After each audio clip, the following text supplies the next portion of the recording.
ایک چھوٹا لڑکا تھا جس کا نام روحان تھا۔ روحان کو بچپن سے سائیکل چلانے کا بہت شوق تھا۔ جب وہ اسکول سے آتا، وہ فارغ ہوتا تو سائیکل لے کر اپنے دوستوں کے ساتھ نکل جاتا۔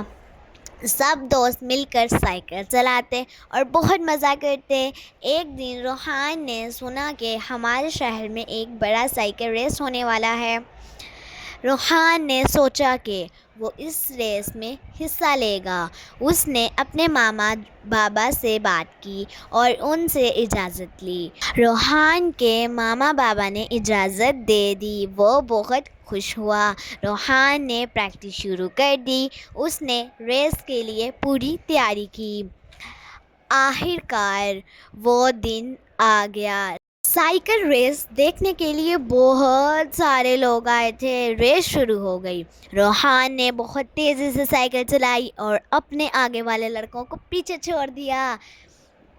سب لوگ بہت حیران ہوئے۔ روحان نے اپنی سائیکل کو اور بھی تیز چلایا اور فنش لائن کو کراس کر دیا۔ روحان نے ریس جیت لیا۔ لوگوں نے اس کی بہت تعریف کی۔ روحان نے اپنے آپ کو ایک اچھا سائیکل رائڈر ثابت کیا۔ اس کہانی سے ہمیں یہ سبق ملتا ہے کہ مسلسل محنت اور لگن سے ہم کوئی بھی چیز حاصل کر سکتے ہیں۔ پیارے بچوں، آپ ہمارے چینل کو سبسکرائب کر دیں۔ ملتے ہیں ہم آپ کو اپنی اگلی کہانی کے ساتھ۔ تب تک کے لیے اللہ حافظ۔